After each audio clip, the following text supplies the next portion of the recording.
Welcome back to another episode of the Hoth Hangout podcast. We've got a fantastic one planned today.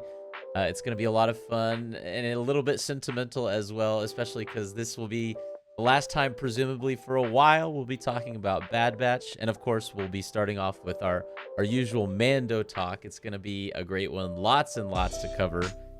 When I say lots, I mean lots. There's a lot that happened in these two episodes, but before we get into it, it's great to have y'all here. My name is Ben. And of course, I am Joey. And we, of course, are huge Star Wars fans, and we appreciate each and every single one of you being here, and especially want to give a thank you to everyone who's subscribed to the YouTube channel. If you're listening to this on Apple or Spotify and you're not subscribed to the YouTube channel, definitely consider doing that. And also want to give that special thank you because we just passed the 100 subscriber milestone. Yeah, finally. Nice. Thank y'all for 100 subscribers over on the YouTube channel. Much we're love. we're 101 actually, so 101 now. Yeah. Already 1% of the way towards 200. Is that how that works? I don't know. Yes. Yeah, we'll go with it. Yeah. Well, again, thank you all for all the love and support on the channel. And speaking of YouTube, if you haven't checked out our reaction to the Bad Batch finale, which was 2 episodes, not just one, head on over to the Hoth Hangout YouTube channel if you're not already watching the video format of this, and check out that video as well. And remember, as always, you can tweet at us at Hoth Hangout or email us hothhangout@gmail.com with any thoughts or questions you may have, Star Wars related or otherwise. We'll take them all. So, well, to start off today, we're gonna hop right in with the Mando stuff. I think, maybe perhaps before we even get into the Mando stuff, I think just a general comparison between Mando and Bad Batch. And again, it might be unfair. There was a few weeks ago where we said, like, was the Bad Batch episode better than the Mando episode? And I think it genuinely was that week. This week, it might be a bit unfair to compare because you kind of expect a lot from the finale. I think I maybe preferred the Bad Batch this week. Mm-hmm. I think a lot of people would maybe be of that same opinion. Well, I don't know. What did you think before we get into the Mando stuff? I mean, I think it's definitely, it's hard to compare, like you said. It's the finale. It is actually, the end of the season, so it's gonna come, all, guns blazing, really. And Bad Batch really, for those who haven't watched it yet, you're in for a ride. And where the Mandalorian episode was very much a middle of the season type of episode. So to compare them, just because we have in the past few weeks, I would definitely give the hand to the Bad Batch, because again, it was the finale, and it was a tearjerker. I'll tell you that much right now. It definitely was, especially that final episode, because it was 2 episodes there at the end. The one prior to it, prior to the finale, the penultimate episode was like, whoa, and the finale was like, my heart. Right. But not to get into Bad Batch too much already, we'll circle back around to that here in a bit. And additionally, we have a fun little quiz that we're both going to take at the end as part of the Bad Batch segment. So stick around for that portion as well. But when it comes to Mando, while I didn't particularly, I didn't dislike this week's episode. I loved it, actually. Just didn't feel like it was quite as strong as the Bad Batch episode. And I think the Mando episode sort of course corrected for some of the criticisms that I know I had from some of the previous episodes, where I wasn't really clear on the direction of the season so far. Mm-hmm. Like from where we were from point A to where we got to point B, maybe at the end of chapter 4. This past episode was chapter 5. I was like, okay, I'm still not really sure where we're going, but I'm enjoying the show. Yeah. I think the focus of Mando seems to me like it's kind of gearing more towards like the whole Moff Gideon thing. And so at some point, judging from last week's episode as well, with the huge segment that didn't take place focusing on the Mandalorians, there's presumably going to be this connection in the, because we only have 3 more episodes this season.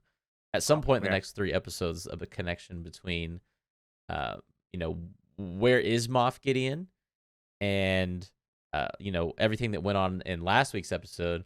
But when it comes to Moff Gideon, the reason I'm bringing all this up is the key piece of information we got from this week's episode was that the Mandalorians, at least it would seem, were responsible for breaking him out.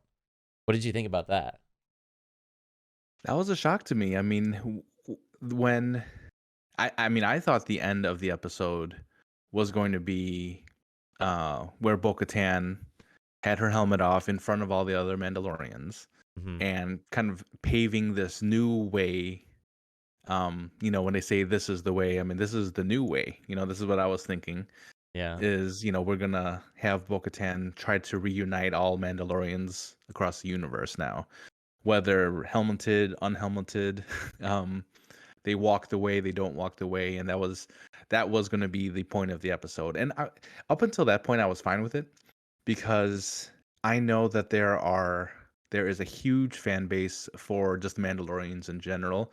I think this was their episode. I think this was the Mhm. time they were able to shine. They got their respect. Grief Karga even gave them land on Yeah. Navarro But I don't after know if they're gonna they were take to it, it help. sounds like. I Yeah, mean, yeah. they So are, but, like, they still wanna go back to get Mandalore. right, right. So, but yeah, and I really like Grief Karga. I think he was the one that was saying like you may not have a planet, but you have a home. So Mhm. there's some good moments here. So when we kind of left it at that, I thought, this is it may and it put a lot of emphasis on Bo-Katan. Once again, Yeah. not so much on Din Djarin.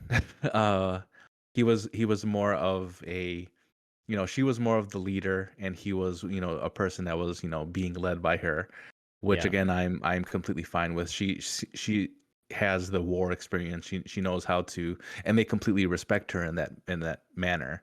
Mhm. So much, in fact, the armorer, who seems to be like the overall general leader of the Mandalorians, seems like that she is the one. She has kind of breaking away from tradition, giving Yeah. Bo-Katan a shot at reuniting all of the Mandalorians across the universe. So I thought, this is going to be great. And then they throw this curveball with the Moff Gideon part of possibly allegedly the Mandalorians, because they found the Beskar steel there that was embedded in. And part of me is like, Mandalorians aren't going to leave a piece of Yeah, it Beskar feels like it metal. was planted, Yeah, yeah. I feel there's a plant there. So I where I can understand that, that's maybe where they want to put us. They want us to believe that. You can't tell me Mandalorians are just going to be like, "Whoops, forgot my shield." Like, as much as they cherish their Beskar, Right. there's no way they're leaving it there. So that's like my theory on it is, yes, it was there, but no, I can't imagine any. You see how serious these Mandalorians are? Just about anything. It kind of it's kind of drags on me a little bit, because I'm just like, okay, this is the way, and whatever. But, and we talked a little bit about that last episode. You're just Yeah, like, yeah. whenever they just want to stop the conversation, like, oh, this is the way. This is the way. Yeah.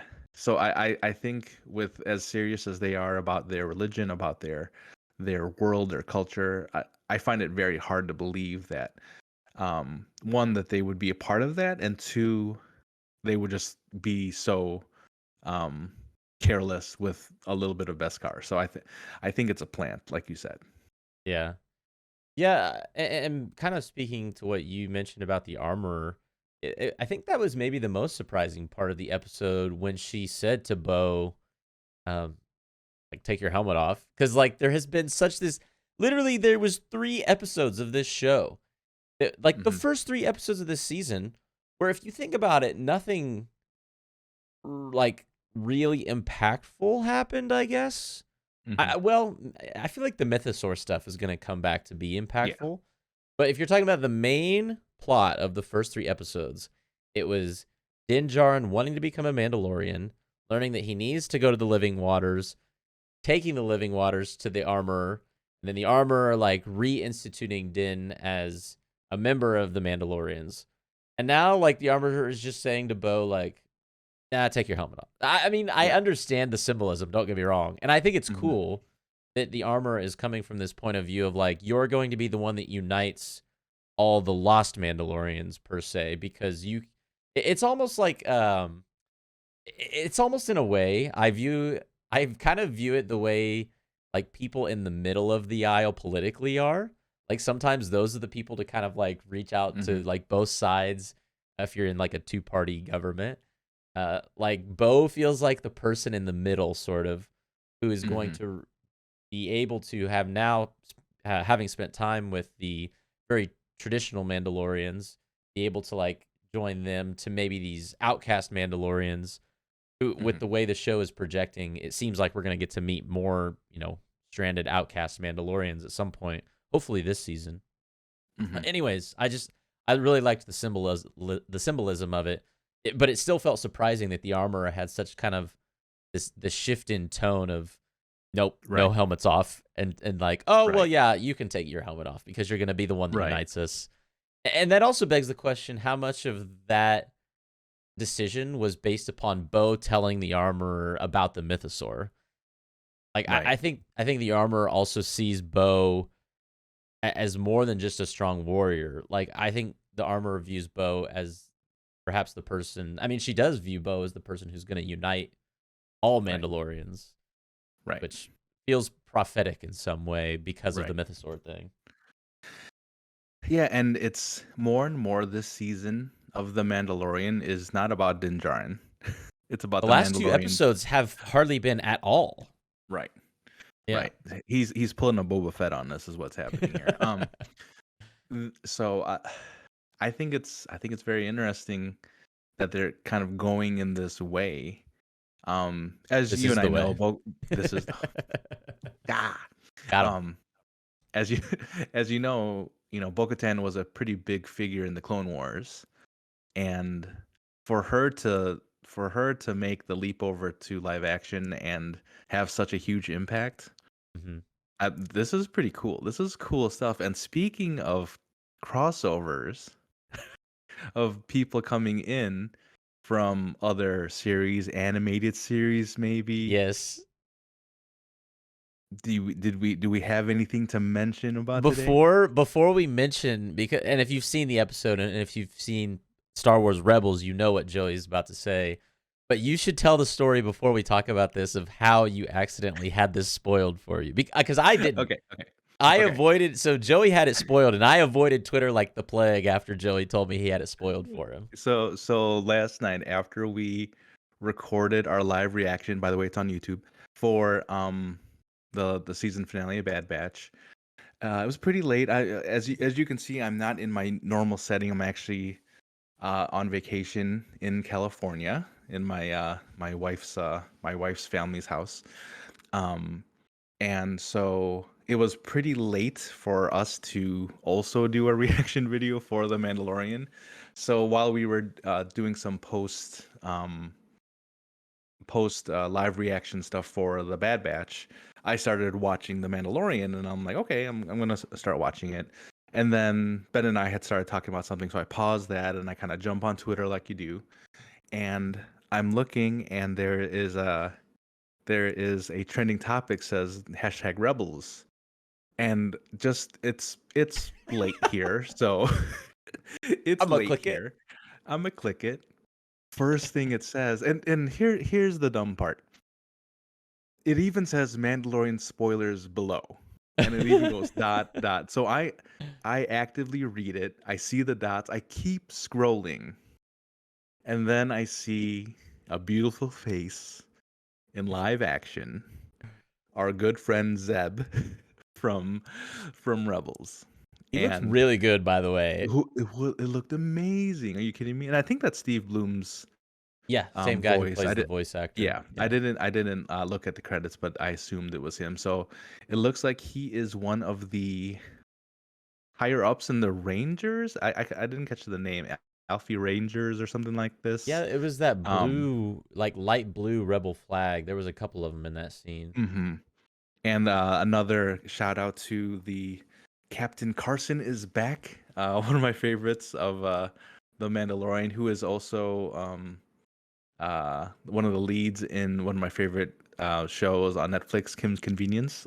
So he he makes an appearance again, a pretty big part actually. He comes Mhm. in and uh, finds out that Grief Karga and the planet of Navarro is under attack by the pirates, Is Carson and he Carson is his first name, right? Carson is the first name. I think is it Teva? Yeah, yeah, that's Teva? what I was thinking of. You Teva? said Yeah, yeah, Carson, and I was like, wait, who's that? yeah, Oh, yeah. that yeah, Captain same. Carson Okay, Teva. Yeah, same yeah, guy, same guy. yeah, Yeah. same, yeah, yeah. So he actually goes over to the Mandalorians and recruits them to basically handle the situation in Navarro because he knows that Din Djarin and Greef Karga are buddies, and then he kind of takes off and he uses R5 as the little spy in there in the Mandalorian because obviously the Mandalorians don't want anybody to know what's going on with them or where they are, but here comes Cap. He's just coming in like, hey, I got somebody in your camp. Sorry. And then R5 comes out like, R5, you little stinker. I was waiting Um, for it to be a Mandalorian, and then it was it was a droid.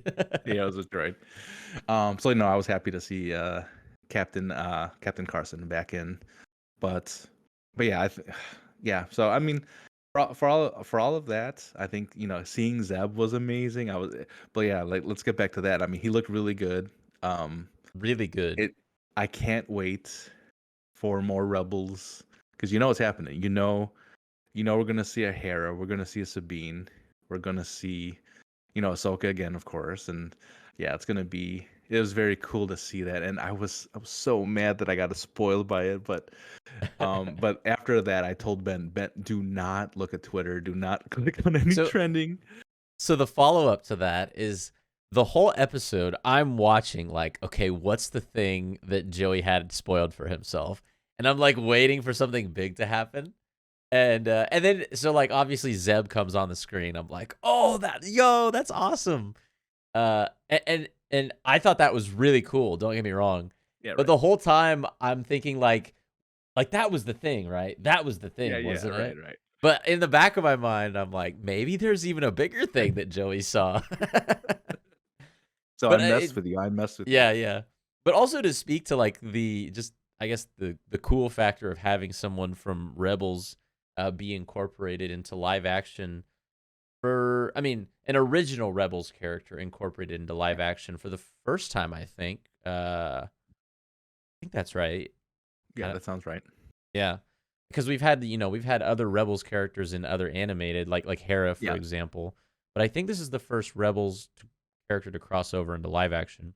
yeah. Basically, this is just like dangling the little like carrot in front of our face. Like, look, we put Zeb, but like deep down, we're like, man, we want to see like Ezra. Oh, I guess we saw Kanan. Well, that was animated, I guess. Yeah, Anyways, but like, I want to see like some live action Hera. I want to see some live yeah. action Sabine. You know. Because you could argue Zeb is the most difficult to put on live action, right? Uh Out huh. of the Ghost Crew. Oh, I would easily Yeah. argue that. Yeah. So and they absolutely nailed it. So I'm so I'm like, Yeah. oh, I cannot wait until the entire Ghost Crew comes back or however they're going to do it. And we've mentioned the interweavings of all of these shows and animated shows and comics and all that. I feel I kind I kind of feel bad that there are people out there that have no idea what we're talking about. Like like why are they so excited about this dude that came in and had like three lines or whatever, Yeah. But we are so excited and we're so, because I have my sister-in-law, she's like in the Mandalorian, whatever. Because she likes Star Wars, but she's not into the all the animated stuff. So when we talk about it tomorrow, I'm sure we'll talk about tomorrow. I'm gonna be like, "Oh, did you see this?" And they're like, "Oh yeah," and she has no idea who the guy is, and I'm gonna be like, "Oh, you need to watch that too," So, but no, it just makes that enjoyment even a little bit better for all of us who have watched all of the content. Yeah. Um, One other thing, not to move straight on from Zeb. Maybe I'll just wrap up that by saying, uh, the Zeb thing was probably the most unexpected part about the episode in Not a for like me. really yeah yeah in a really like awesome surprising way. And I'm Yeah, I'm hopeful for the future. Maybe Sabine will be like one of these like stray. Mandalorian people I that kept they I go kept after. listening really hard to all of the Mandalorians speak. I'm like, is she here already Is and we she don't here right know? now? Yeah. Yeah, you're right. Yeah. No, that could be. The other thing I wanted to touch on, and this is kind of just a random thought I had after watching the episode, but it ties into what we were talking about earlier about how um it feels like Bo has almost become more central than Din Djarin is now. hmm Not necessarily, but especially the last two episodes, it feels that way. Do you think there is a psychological human element to the fact that we quickly adapt to characters who more quickly adapt to characters perhaps when we can see their faces because we can't see for the majority of the show we haven't seen Mando's face. Right. Do you think there's something to that it feels like, and almost the opposite might be true in that we were more easy to forget about Din Djarin because we don't see his Right. face? I don't know, Right. just a thought I had, and it made me curious. Well, I mean, there have been discussions about how a person could be behind the helmet and be as effective in Mhm. comparison to somebody who's not. You could see feelings. I will say though, whoever directs these Mandalorians do a pretty good job at Creating showing emotion. emotion Yeah, without the faces even showing, without the yeah. faces. And very distinct features on them. Like I think of like a Paz Vizsla and Yeah. how they You can almost present picture his themselves. face without ever actually Yeah, having seen his right, face. right. Or even the way Bo-Katan walks when she has her helmet on. She has Mhm. like kind of shoulders back, very, prestigious. So I think they do a really good job at figuring out how to, still show that emotion. So I mean Yeah. I enjoy that for sure. Um, Another part of this episode that I realized we kind of glazed over was the whole pirate piece, which was actually the name of the episode too, The Pirate. Um, what'd you think about that? The pirate portion. I didn't feel strongly about it. I guess I can tell you what I thought it was. So you accidentally having a portion of the episode spoiled for you, and me starting the episode seeing it's called The Pirate. I'm like, oh, Hondo's gonna be in this episode. And so the whole Oh time I'm just wow. waiting for I Hondo was to show waiting. up. Oh, that would have been so good. I think I mean that whole plot line kind of went pretty quickly throughout this season. We had the first episode or second episode, whenever it was. You saw the pirates come in, cause some havoc, and now they're back, and now they're gone. Like there Yeah, there isn't a lot of investment. I never saw them as a threat. You know, right. um, it's kind of really a B Old Captain story. Mossbeard or whatever his Yeah, name right, was. I right, I yeah. called him Captain Mossbeard. Mossbeard, yeah. It just, I mean, th- they were there as something for the Mandalorians to come and prove their worth on Navarro to me. Um, and that was it. I mean, that, like I said, they never really. I mean, I thought all of the aliens that they used were cool. I think there was a Mhm. Trandoshan in there, Yep. um, and I forgot the squid-looking alien, but Mon um, Calamari? yeah, wasn't it Mon Calamari? Is that what they? I don't know. You said squid looking, Yeah, so I just you just went for that, yeah. Oh, yeah. Like I don't know. Either way, I mean, so in those effects, I think they were pretty cool. But as a storyline, I'm like, okay, well, they're not gonna make it out. Like I said, the pirates are never a threat. If anything, they were used to show how effective Bo-Katan and her war skills are. And is able, and because they had a really good plan, and to see it executed. And here's one thing I was a little bit shocked at is normally whenever you come up with a plan, like a war, like going into battle, something normally goes wrong, where they have to like adapt. Nothing really went wrong in this one. It was kind of like step by step exactly what they wanted to yeah. do, and they were done. So I'm like, okay, well, I guess that's how effective she is. I mean, I don't know, but um, and and one thing that I did want to mention was, does Bo-Katan really want to be a part of all of this still? Like Yeah, she was, I mean, going into this season, she had her big throne where she said, "Oh, this and that. I don't agree with any of this." And then all of a sudden, she is leading this crew, leading the right. Mandalorians, uh, within like 2 or 3 episodes. I don't know. That's one thing that I would question is that for real? Is she actually buying into all of this? Um, and now that she has her helmet off, now she could be a little bit more in her element. Maybe that brings her towards it, towards helping them out a little bit more. But I don't know. What do you think? Yeah, I think that's kind of a fair criticism of this whole season. It feels like a lot of the times, a Bo is probably the best example of this, but lots of different examples where like a character or group of characters come to a conclusion on a decision, and you as the viewer are kind of like, but why do they really like need to do Mhm. that? Or what is really is the driving force behind that decision strong enough to actually make that decision? I think Mhm. for me, what an example of that this episode was when what's his name, Paz Vizsla stood up and like made this like really Mm. emphatic speech, which it was great. Don't get me wrong, and it kind of it signified the importance of Din Djarin saving his son in the previous episode. Right. But it felt more like like the outcome of the justification of Din Djarin saving his son, rather than like you know and then like all the other Mandalorians just kind of feel like chess pieces at that point. Like, Yeah. Yeah. well, if Paz says yeah, then I guess we're Right. all Yeah. going. It's kind of like, Right. which Right. okay, I Yeah. get it. They're not the main characters. They don't even have Yeah. names, Yeah. most of them. But Man one, uh, man two. Yeah. yeah, yeah. So I think, and then again, the best example of that as a viewer thinking, why are they still like, why do they care so much? It is Bo, I think, what you were saying. Because when we met her in the first or second episode, I think it was the first episode, she was sitting high and mighty on her throne, just like Yeah. I'm sulking. I'm mad at the world, Our home planet's gone.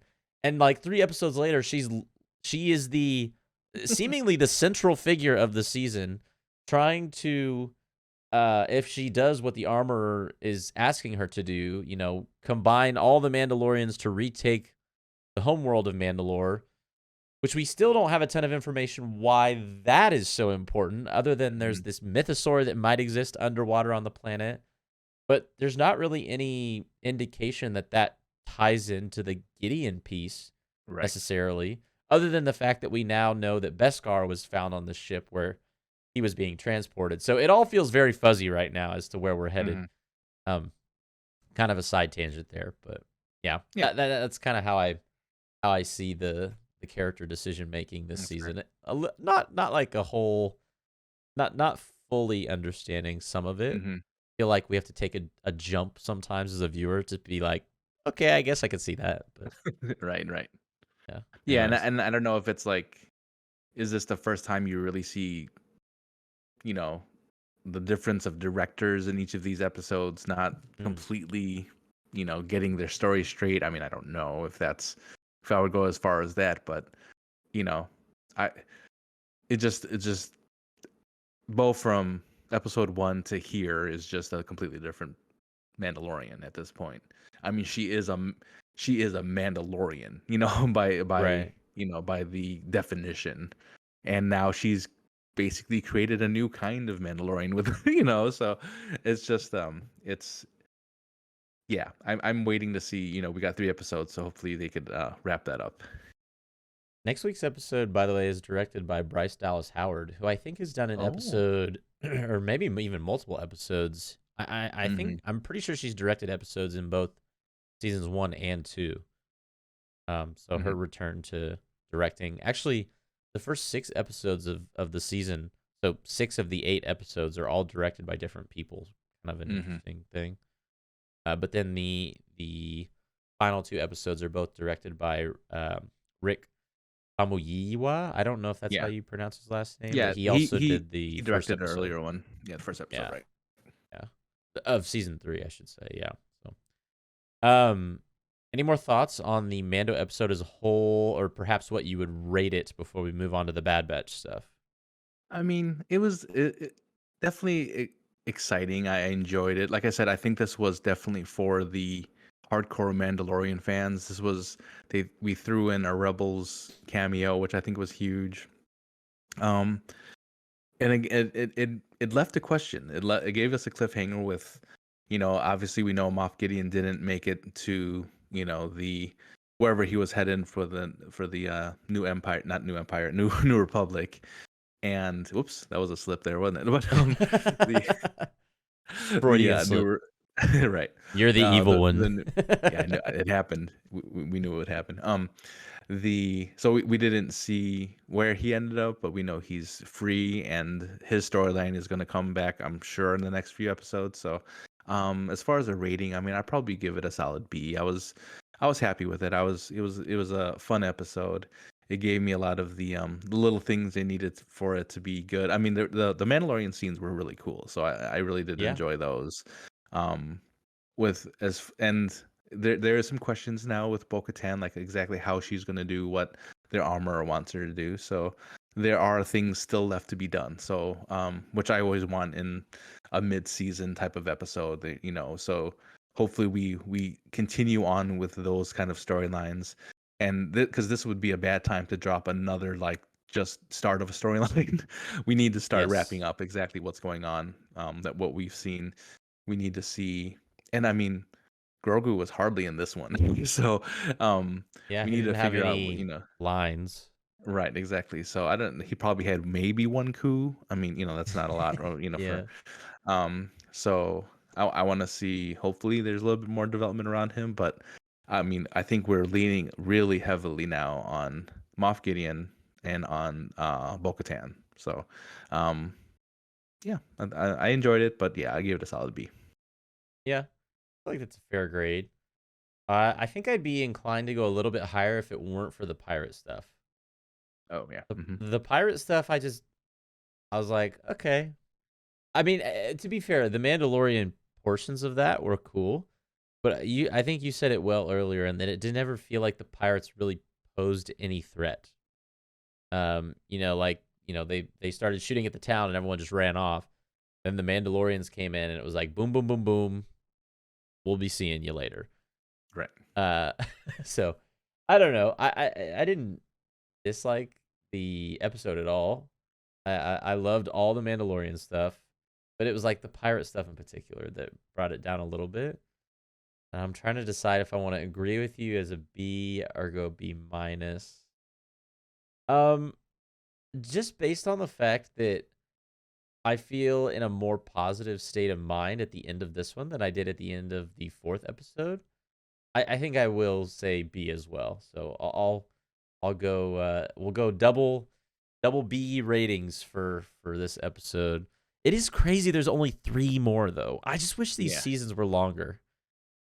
And then we're gonna have to Yeah, they wait like can't. another year for the Yeah, next year and a season. half, and they can't. Where they have these Bad Batch episodes that are like 16 of them. Like, can we have a little bit less? And they can't. Yeah, They can't like just have everything at like 10 to 12 or something. I think that would be perfect for a lot of this. yeah. Especially that episode. Was that last week's where it was like 30 minutes or something? Exactly. Yeah. Yeah, we saw that runtime and we were like, "Are you kidding me? Like, give me at least 45 minutes, man." Right. Right. Anyways, hope the runtimes for the last 3 are a little bit longer than that. The last three episodes of this season of Mandalorian debut on April 5th, April 12th, and April 19th, respectively. The season finale is about, what would that be? 9 days before the release of Jedi Survivor. Oh, nice. So, officially, by the way, side note, officially less than 1 month until the release of that. But yeah, I'm looking forward to the last 3. I want more answers as to all the Gideon stuff, and we didn't get to see any of the Doctor this episode, who was locked Oh, up that's in the right. last episode. So Well, he's writing his next TED talks, so he's real busy yeah, he's it from his cell. from his cell. That's right. Yeah, he's like, well, what I did in the cell. Yeah. Well, not only did we have a pretty great Mandalorian episode, but we also, what I would say was a spectacular end to the second season of Bad Batch. And something that while we were watching during our live reaction, I think I also made the comment to you that I think I could see this show going like 3 or 4 more seasons. Whereas like 2 weeks ago, I would have said, no way, maybe one more season. Just by the way that the second season of Bad Batch ended. Um, there was a pretty clear dichotomy between the two episodes, I thought. The penultimate episode, episode 15 of this season, was called The Summit, and we got to see Tarkin, so that was pretty cool, which was a little bit spoiled for all of us just in the thumbnail of the episode. So I was like, oh, okay, well, I guess you can just like not let it be a surprise for us. Yeah, right. But we also got to see at that same table. I don't think we realized it until more than halfway through the episode, though, until they said his name, Krennic. So that's another live action to Yep. animated transition of a character. So that was pretty cool getting to see him on the animated side for the first time. But then, of course, the more somber tone of the final episode. And if you happen to be listening to this and for whatever reason you haven't seen that, big spoiler alert here in the next 5 seconds. But we lost our good friend Tech, presumably. Not 100%, I guess. But It is Star Wars after all. yeah, and I said as well, this felt like maybe the saddest moment in Star Wars history. I don't Right. feel like that's hyperbole to say this felt to me, I don't know, maybe even more sad than Anakin killing younglings, dare I say. Well, that's not more sad. That's just tragic. That's Yeah, just yeah. Maybe yeah, than Shmi like dying in Anakin's yeah, yeah. arms. I don't Oh know. yeah, that's about right. Yeah, and if you got to go watch our live reaction because there are moments where both Ben and I are just like, wait, this isn't actually gonna happen. You're So not they're gonna doing this save in him, front of us. right? They're Yeah, still gonna right, save him, right? right. Um, but and one of his last lines is my favorite, presumably last lines, when he says, "When do we ever follow orders?" And I'm like, oh. And here's the thing: is that's kind of a great last line, you know? Yeah, it runs For contrary to the whole Crosshair theme right, of good soldiers follow orders. yeah, right. So part of me is like, with that last line, you kind of got to let him go, if that's truly it, And later on, we find out that is it Hemlock that has his goggles at the end there? Yeah. Yeah. So when they finally catch up with Hunter and Wrecker, um, and they've got Wrecker kind of tied up and restrained. Hemlock throws his Tech's goggles at at Hunter, Yeah, that and was if you remember dark. from the live reaction video, I say shoot him right now, like go crosshair on him right now and shoot him in the face.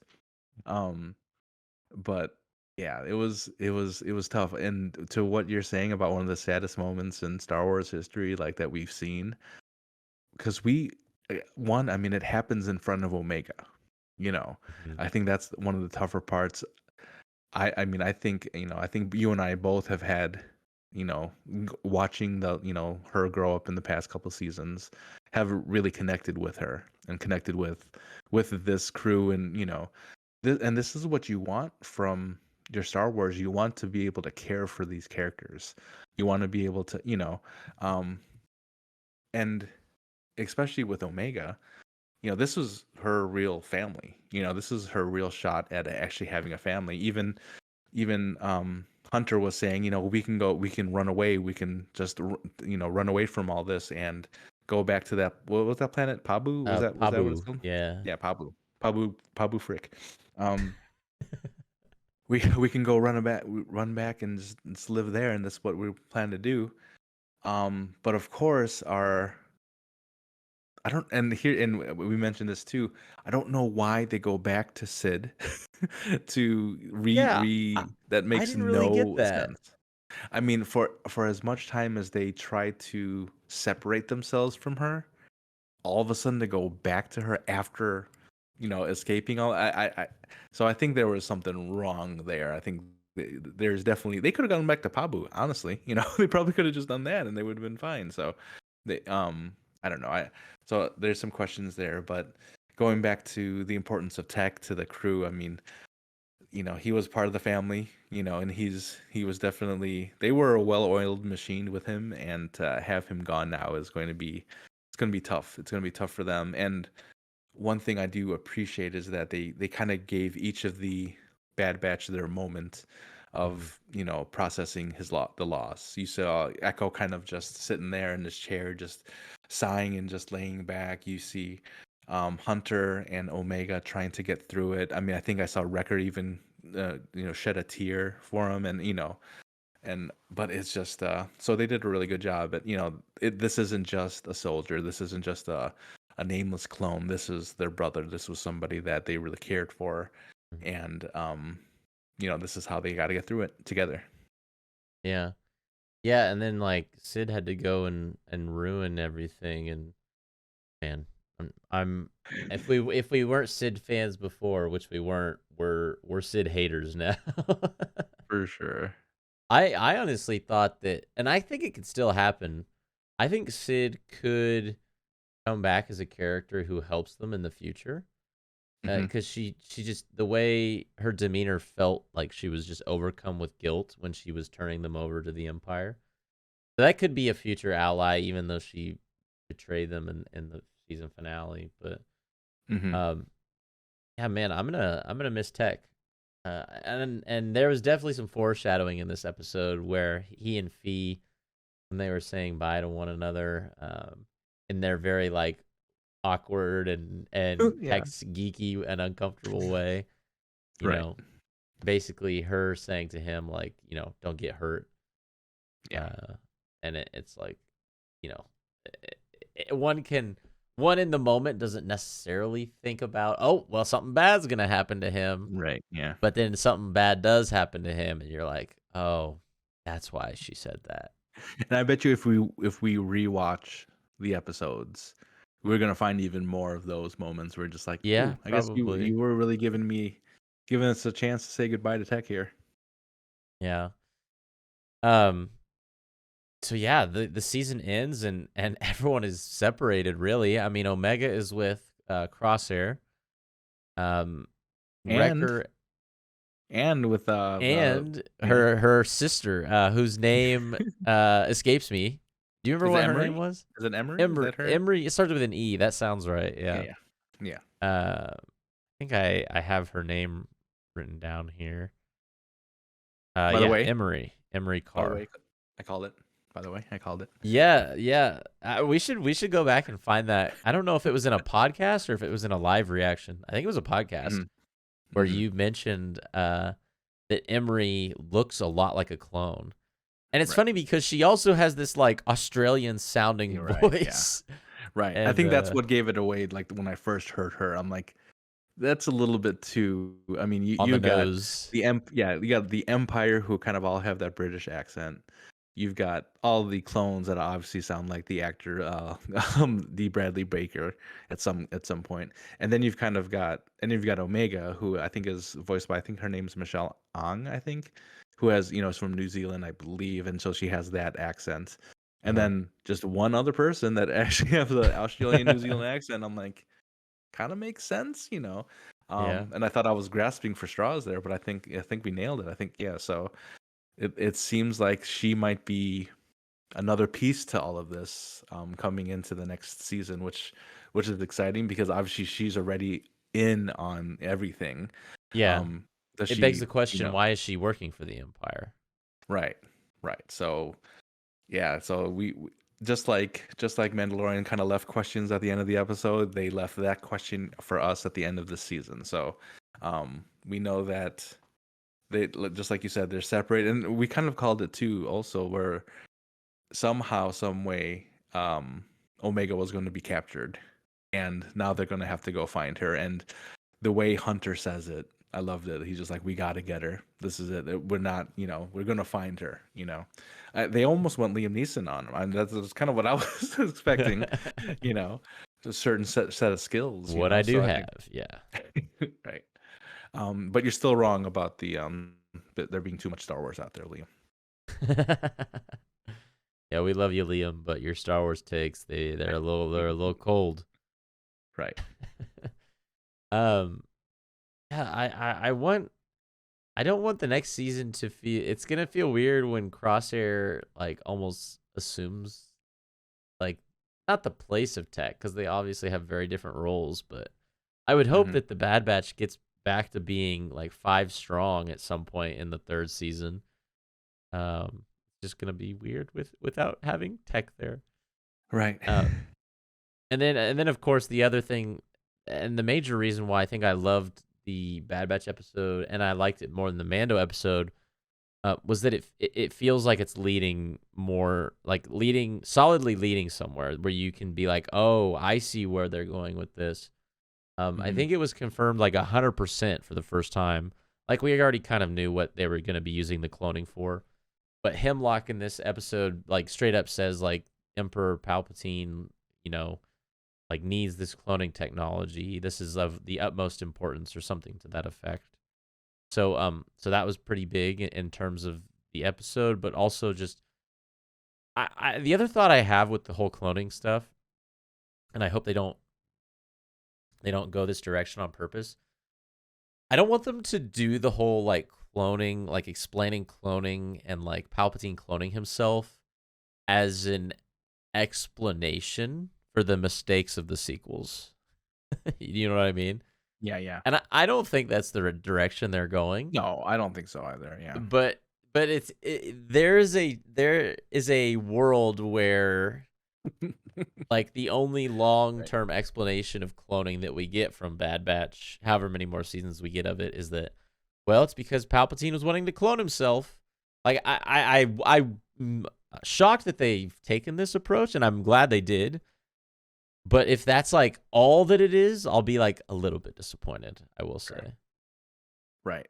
But, kind of what you were saying before, the way that they ended this season, as strong as they did, I don't think you wrap this up in one more season.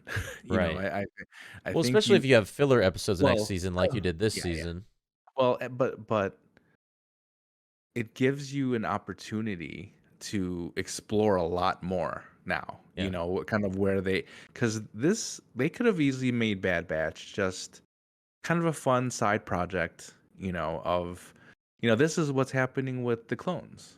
And that was kind Yeah. of it, I you think that's know. what people thought it was gonna be. Yeah, right. And I mean, because I knew Bad Batch existed, at least the storyline or something before the Bad Batch series had, actually been announced. So I knew that that was part of it. And they really could have just said, "Well, this is what the fans want, so this is what it is." But now that you've once again interwoven like huge plot lines from the movie franchise, and kind maybe even stuff like other like Mandalorian. I mean, we're getting a lot of cloning stuff in there as well, with Pershing and all this stuff, and Mhm. what they're going to do with Grogu. And so I mean, there's definitely I'm waiting for, and I was telling my buddy this, I'm waiting for like an adult Omega to show up in Mandalorian, just like out That'd of be so nowhere. cool, dude. you know um because it just it if something like that would happen, that would just blow our minds. but Yeah. but once again, like you have to watch like everything. I think this is where we are Yeah. now, Do you think is that's that you have dangerous to. though? Like the Marvelization of Star Wars now, where it I feels like how almost you overwhelming. I like the marvelization. That's a good term. It can be, because somebody who's just coming in fresh and new, because you always want new fans, right? Yeah. You always want to bring in the younger fans. You want to bring people in who don't know much about Star Wars. Before, all they needed to watch were the movies, right? What's that? Nine, 3 movies, 6 movies, 9 movies. It wasn't that big a deal. Now you've got to watch like whatever it was. It 7 seasons of Clone Wars. You got to watch, Four the seasons of Kenobi series. Rebels, You got Kenobi, Rebels. Yeah, Rogue One, Solo, Bad right. Batch, So now it's Visions. becoming overwhelming, like you said. So as far as the health of Star Wars for the fans that have been there, that have consumed all of this, it's great. But as a new fan, it could either be like, this is incredible. Look at all the stuff I could read. This all the stuff I could watch. Or it'd be like, this is way too much. I can't even keep up with a weekly show, Not let alone two. Right. So I uh, think that's important too. Like when you are introducing it to someone new, Star Wars. I mean, I don't even think you mentioned the other stuff. Like if they're coming in cold turkey and have literally never seen any Star Wars, I mean, you just tell them, hey, it's these. If you want to be like really old school, it's these three movies. Let's see what you think. And right, then yeah. oh, you liked those three? Here, these three actually come before these three that we just watched. Right, yeah. Then there's And three then more, that's but we it. don't have to. Yeah, we don't. and and you're done. I'm just kidding. Yeah. No, but I mean, you got to I start like from sequels. It's fine. somewhere, and I think if you just dip a toe in the pool, and then if the water feels good, you're like, hey, let's maybe go for a swim. Right. Yeah, exactly. That was a really Oh, kind of cheesy analogy, but you get my no, but point. I get what point. Yeah, and because I mean that's what they want. They want to continually bring in new fans. Hmm. That's the point of any franchise. Um, but I think with what you kind of mentioned Marvel, tongue in cheek, but honestly, this is kind of the norm now. This is they Right. Marvel has kind of made this. Maybe World not the building. norm, maybe not the norm, but definitely a possibility of where if your franchise has the money, pump out all the content. And I mean, and we didn't even talk about books. We didn't even talk about comic books or anything Right. like that. I mean, it's everywhere.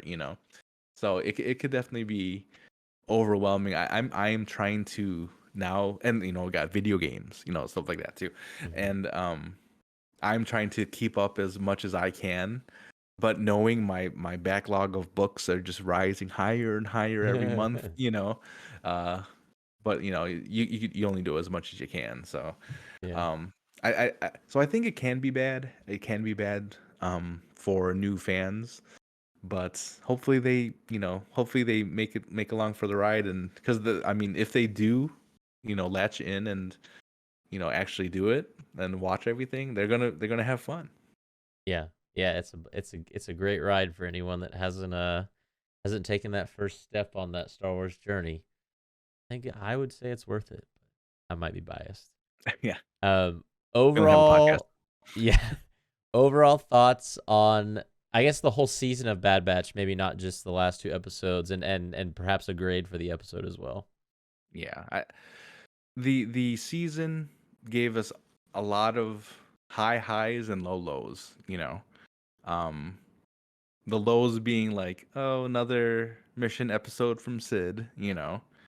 Um, but some great moments, the moments that we share, and some of these like if I go back now and watch the episode of Hunter, I mean not Hunter, but of Tech and Omega kind of finally getting each other.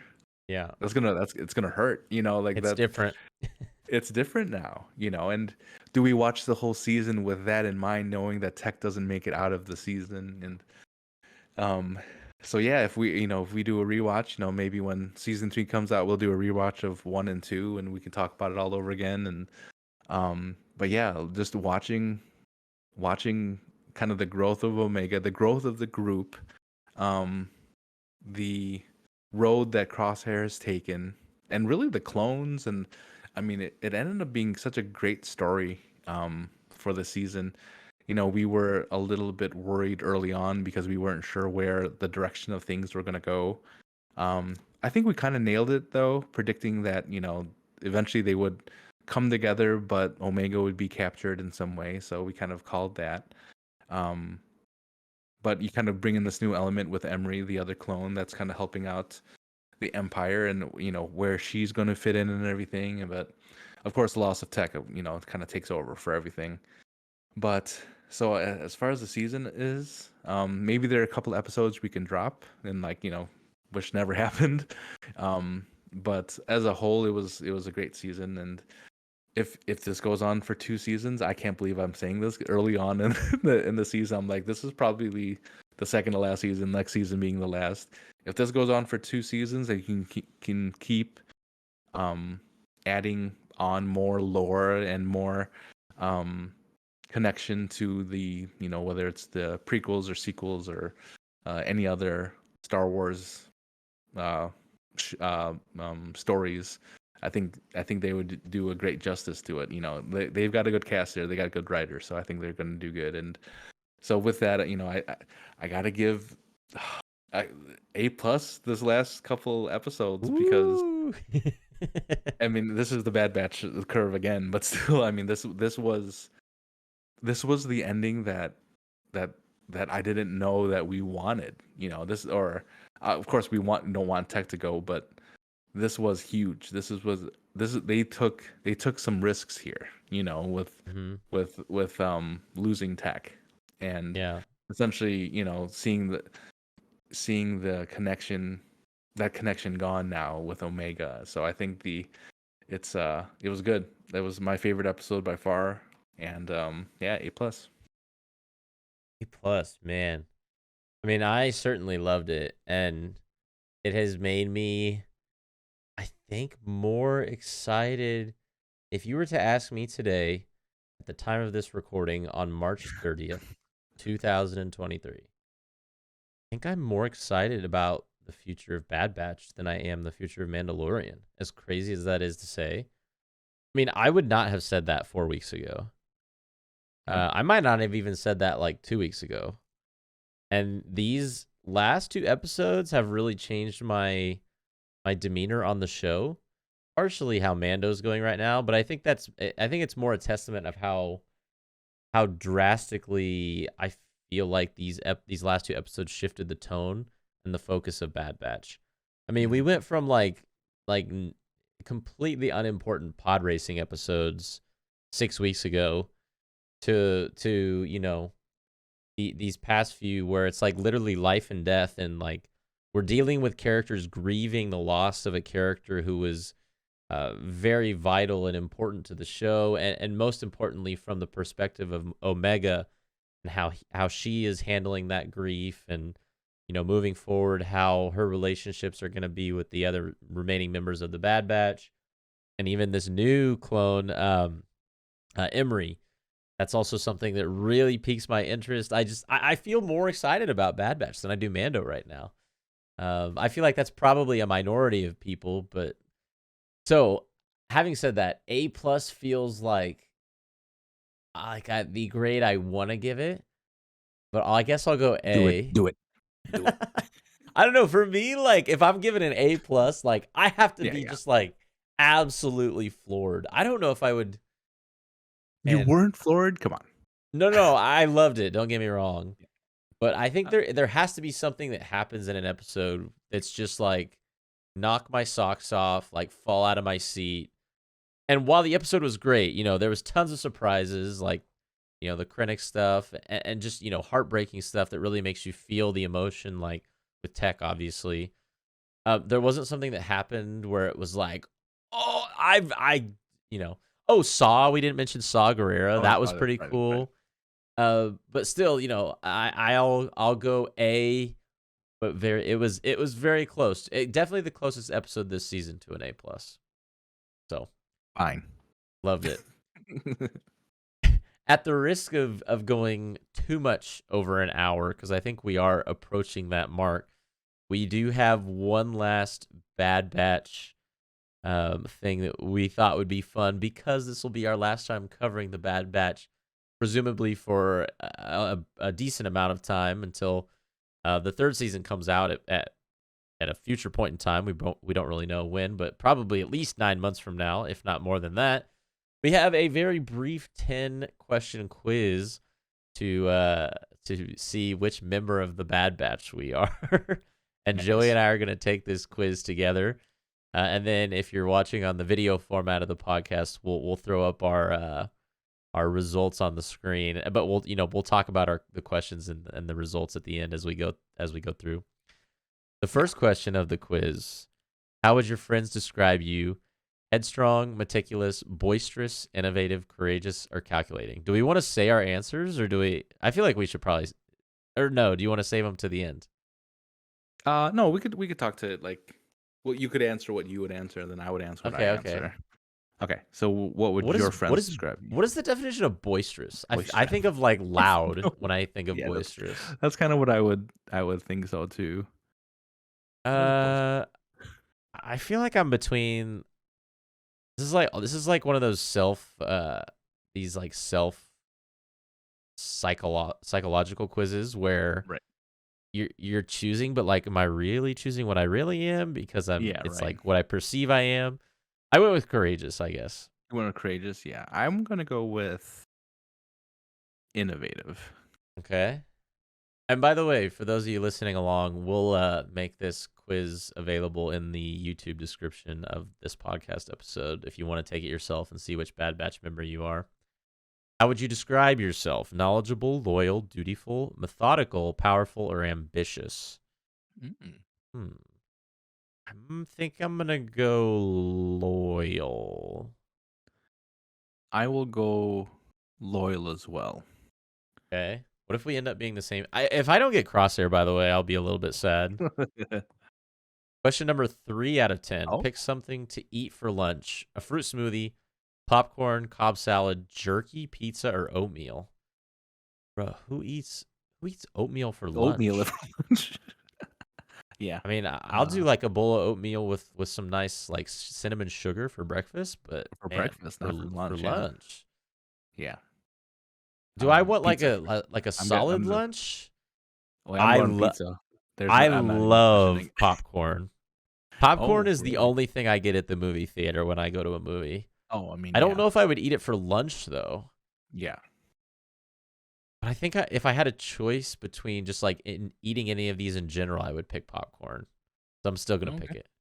Okay, nice. Which Bad Batch character do you think you're gonna be, by the way? Um, I think I'm gonna be Wrecker. That Okay, would be my I guess. think I'm hoping and thinking I'm gonna be Crosshair. Okay. What Star Wars animal would you want as a pet? A Loth Wolf? Ooh, A Wart? I don't even know if I know what that is. WORRT? Wart? yeah. Ruby the Lizard? Tuca? Rancor? Or Kuhun? I don't even know Oh, what two of these are. apparently, apparently we're in. The good thing this isn't Star Wars trivia because we would be failing miserably. Yeah. A Kuhan is. Oh, it's that thing that in Attack of the Clones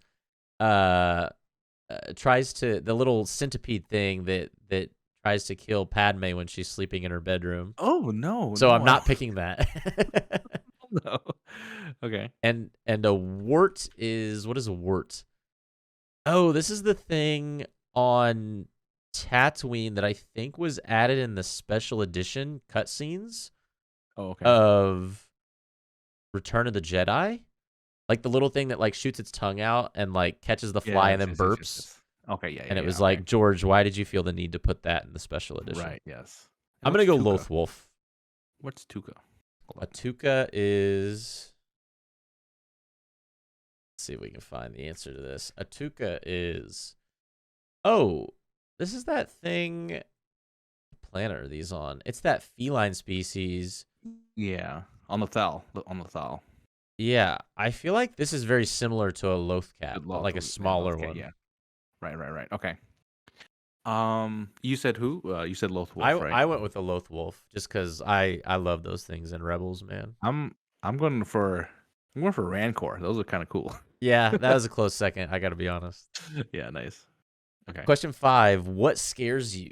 Disloyalty, heights, emotions, change, small spaces, or nothing?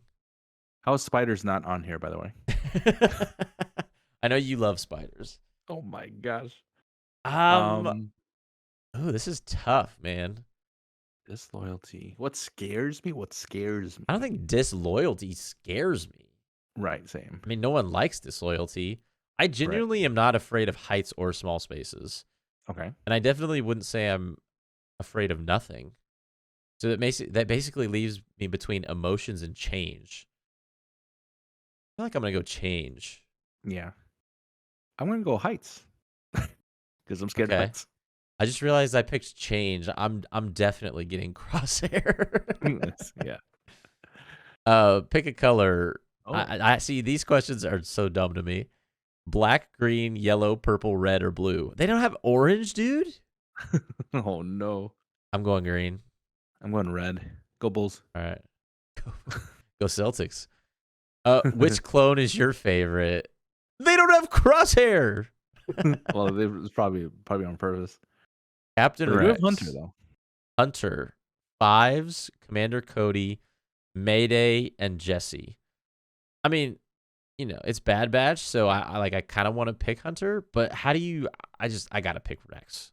Yeah, you can't not get Rex. Yep, I agree. Gotta. Same. Question 8. How do you like to relax? Snowboarding, hiking, lifting weights, sailing, reading, or napping?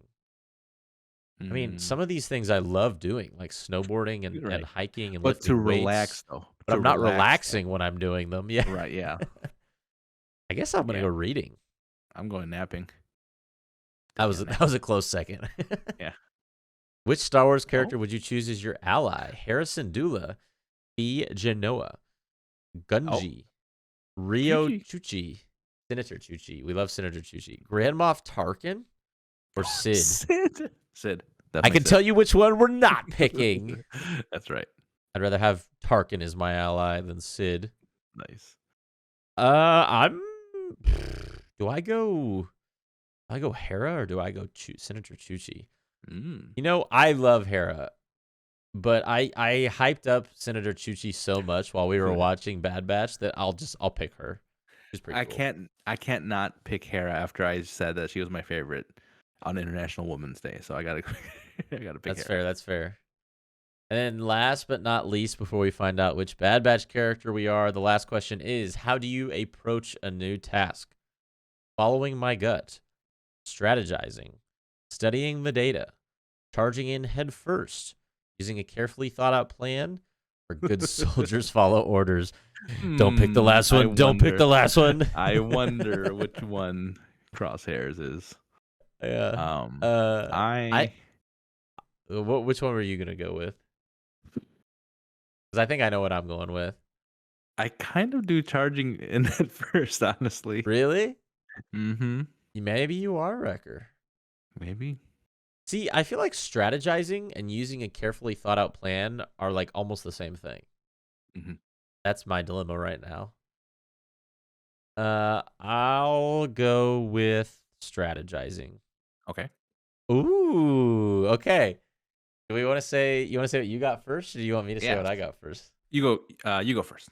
So much to my sadness, I did not get Crosshair, but I got Echo, which is, I think, if I was gonna pick any other one that I think I would be, I think it might be Echo. So I guess it makes sense. I am Echo. Who are you? So much to my sadness, I was also not Wrecker. But did we both get Echo? Or are you Hunter? I was also Echo. Yes, double Echo. Nice. Good thing we have a podcast together. Nice. Yeah. What if this whole quiz is just a sham and everyone that takes it gets Echo? Yeah, right. We just got had. Hey, if you're listening to this podcast and you have taken this quiz, let us know in the YouTube comments what your person was. Did everyone get Echo? Did everyone get Echo? Yeah. Nice. But yeah, let us know. Any final thoughts, Joey, on Bad Batch, Mandalorian, anything Star Wars, anything in any regards? Bad Batch is must-see TV. I can't believe we are here saying this now. After that the pod racing episode, I was really, really worried about where we were going with this. I was basically out. Yeah. But now to see where it's come, it's a great show, and I can't wait to see where it's headed. Mandalorian, we still got 3 more episodes left. I still am excited to see what's going to happen. Lots of things to. I mean, they didn't talk much about Gideon up until these last couple episodes, honestly, and I'm expecting it to hit for him to show up at some point. So yeah, we're excited for that. New game coming out soon. May the 4th coming up pretty soon. Oh, and also celebration, is it next week? I think it's next week. Yeah, next week. We won't be there, unfortunately. Maybe next year or in Maybe next year. 2025, I mean. Yeah. 2025, I think is the next one. So hopefully. Live Well, Hoth Hangout podcast from Chicago yeah. Yeah. 2025. Yeah. What episode will that be? That would probably be episode 274. that's right. I don't Yes. know. Yeah. But yeah, it's no, we are excited and to cover this. Thank you for the 100 subscriptions on YouTube. It's we finally got there, so and we are inching closer to 200. But That's thank right. you all for your support. We appreciate you guys. Definitely. I would like to echo Joey's sentiments. Haha. That's like probably my Nice. fourth pun of this podcast episode. I am on fire today. Yes. Well, we're gonna miss talking and breaking down the Bad Batch, but we've got 3 more weeks of Mando, so we're really excited for that. Stay tuned for not only more podcast episodes every single Thursday morning, but as well as some live reactions to these Mandalorian episodes. Again, it's hard to believe we only have 3 more, but hopefully they are fantastic. We're looking forward to watching those, live reacting, and then breaking them down afterwards as well. Lots to be excited in the Star Wars universe. It's going to be a blast discussing it all in the coming weeks. We got a busy next 6 or 7 couple of weeks in terms of Star Wars, and I'm looking forward to covering all of it here with you, Joey, on the Hoth Hangout channel. Thanks again for 100 subscribers. Appreciate each and every single one of you, and may the Force be with you.